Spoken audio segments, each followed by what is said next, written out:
Isn't it amazing how a single conversation can totally change the whole potential of your business? Well, I've had 2 of those this week. It's now June the 7th, 3 weeks since the last time I recorded, and a lot has changed.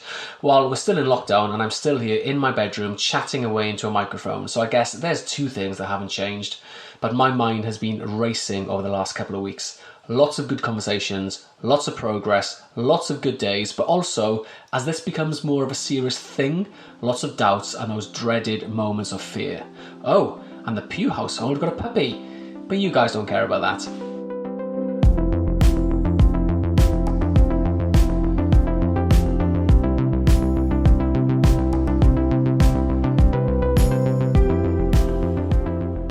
Before I delve into where I've got to, I realise that you guys don't really know who I am. And don't worry, this is not going to be a full biography, but I'll paint you a picture for who I am and what stage of life I am in. So, I was born in a little town in Carmarthenshire in southwest Wales called Ammanford, but I've lived in London for around 18 years now. I've got an amazing and supportive wife called Joelle, and 2 girls called Cerys and Ffion who are aged 8 and 6, and I most definitely won the name wars with them with 2 very traditional Welsh names. And of course, we now have the puppy to complete the family. She's called Coco, and apparently she's a pure breed Labrador, but I swear she's half crocodile or half lion even, judging by the amount of times I've been nipped the last few weeks. So I started my adult life off as a professional rugby player. I represented Wales in the 7-a-side version of the game and at all junior levels, but didn't quite make the leap to the very top of the game. Despite that, I still had a pretty decent career, playing mostly for London Welsh, but also having stints at Neath and Bath. But that seems a long time ago now, almost as though it's a different life altogether. I mentioned in the last episode that I've worked in the digital media industry for my whole life, mainly selling ad space and branded content. This has been on websites, on console games with PlayStation, on mobile games with Zynga, and of course digital audio at Spotify. And next, I'm going to be the founder of the world's leading sports podcast network. Yeah, that's got a good ring to it, hasn't it? Perhaps it's overdoing it a tad, but hey, a man's got a dream, right? But when I look back at all the jobs I've done, the conclusion I've come to is that I need to be passionate about it. I need to have a genuine interest in that space. And if you're wondering what I look like, I'll give you a quick description. You know, tall, dark, handsome, rippling muscles everywhere, sparkly white teeth. You know the drill, right? And therein lies the beauty of being a podcast host. Anyway, that's enough about me.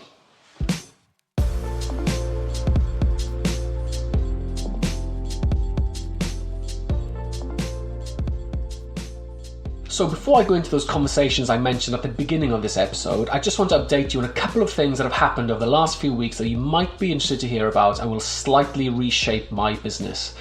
The first is a point around IP ownership. I've spoken to a couple of people at Spotify and got some good advice about this, basically telling me the dangers of building a business that is totally reliant on talent, which is exactly what I'm about to do. Great. One reason for this is that talent can be notoriously challenging to manage, and the second point around IP ownership is that it's important that my company owns the IP to as many shows as possible, rather than just being like purely the production company for other people's podcasts.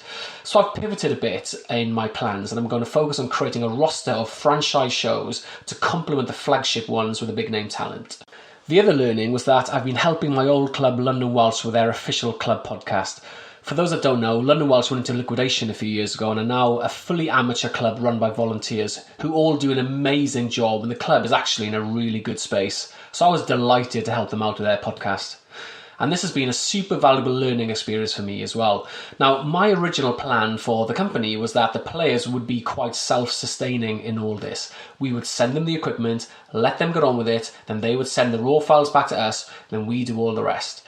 But based on the London Welsh experience and from a few conversations I've had with other people, I think that's unrealistic. We will need to be a lot more hands-on than I thought. I just don't think we can trust the players to know exactly what they're doing tech-wise. It's just not as easy as pressing record. The most important thing is getting the recording right. Even the best sound engineer in the world can only do so much with poor sound quality at the source, let alone if the damn thing doesn't record in the first place. Shit in, shit out, as the saying goes. So we'll need to be a lot more present than I initially thought or hoped. I guess the one inadvertent potential piece of luck here is that with the changes to society post-coronavirus, recording remotely will become a lot more normal. So this could actually be a huge opportunity. My current commercial models have the cost of recording an episode involving a producer to visit the space or even hiring a studio and top of the range equipment, both audio and video. But now, if people are going to be forced to do these things virtually, all we really need is a subscription to something like Zoom and a few middle of the range USB mics for the host and the guest to use. Yes, the quality might not be quite as good as if you were recording in a proper studio or with a proper home in-person setup, but it might be that the listeners just get used to this being the new norm. And it's a lot easier to pivot to a virtual recording world in audio than it is in TV, that's for sure. And with Zoom, you can record the video too, which means that you already have a lot of video assets to use without much effort. It can then mean that we invest more time and money into the post-production process to really make this as slick as possible. So, yeah, maybe this is an omen. Maybe the biggest world crisis in a generation could actually provide more efficiency to the business model. Hooray to that!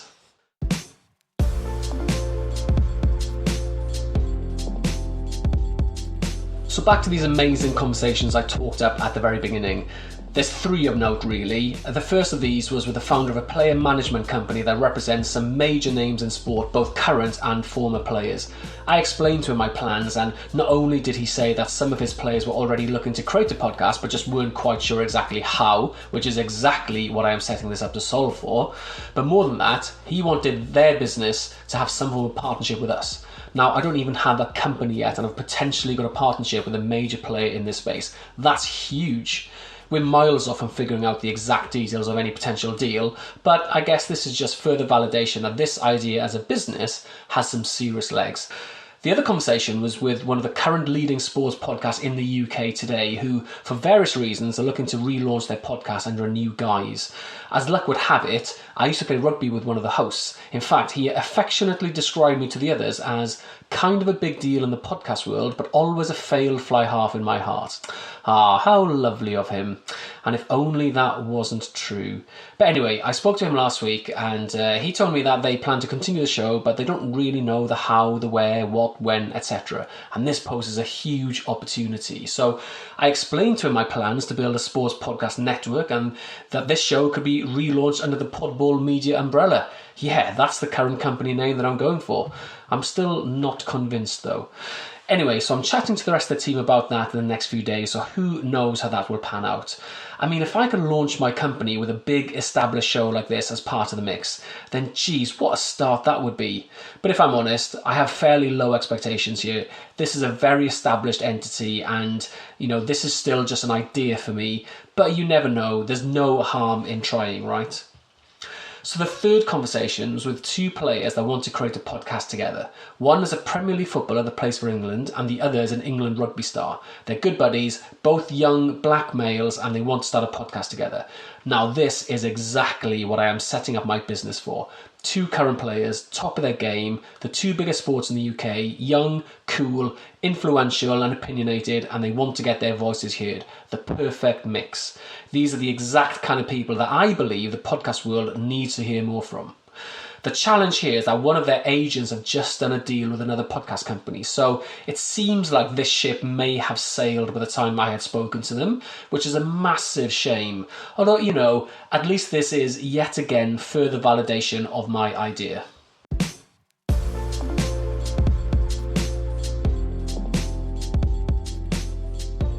It's conversations like that that have been a key consideration in the funding situation for me. At first, I wasn't sure whether I needed investment or not, but these three conversations in particular have made it very clear that I do. If I'm going to attract big established shows into my network and get big established stars to work with me, I need to be serious about this, and I need to take this on all guns blazing. I'm probably going to have to take a short-term hit, maybe just make a loss on one of those shows initially in order to establish myself. So getting some investment in to do that is crucial. I've already spoken to an angel investor about this, so you know they seem quite interested initially, so hopefully that conversation can progress and we'll see where it gets to. On that note, this last week has also made it abundantly clear to me that there is absolutely no crossover here between my current job and the new company. Given the scale of these conversations, there's just no way I can do that whilst having another job. Initially, I thought if it was just creating a podcast with a not quite as well-known sports person, then maybe it was something I could have started off as a bit of a side hustle, transparently, of course, and providing it wasn't directly competing, which it wouldn't be. But now I just don't think that is the case. These conversations are just too big and I need to be all in. And these are opportunities that I just cannot afford to miss. So even though none of these are guaranteed, I kind of need to take a gamble and bite the bullet with Spotify. It's kind of like a chicken and egg situation. I don't really want to quit my job until I have more of a solid commitment. But whenever someone does commit and says they want to start immediately, I don't want to then have to say, oh, but hang on, I need to hand in my notice first, start the new company, find a lawyer, get the legal agreements all sorted, etc., etc. I will want to get started ASAP. And it may be that these guys will only commit to me if I can show them I'm serious about it, not just hedging my bets as a bit of a side project. So my current thinking here is that I'm going to need to hand in my notice very soon, like potentially this week even.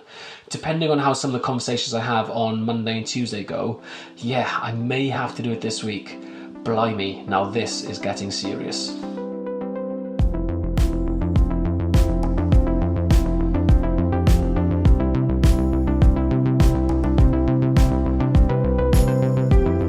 Thank you for listening and joining me on this journey as a startup founder. Please follow, like, share and subscribe to this podcast, and we'd love to hear your thoughts and stories from your own personal startup journeys too. So please follow us and comment on social media at Pomodo Podcasts.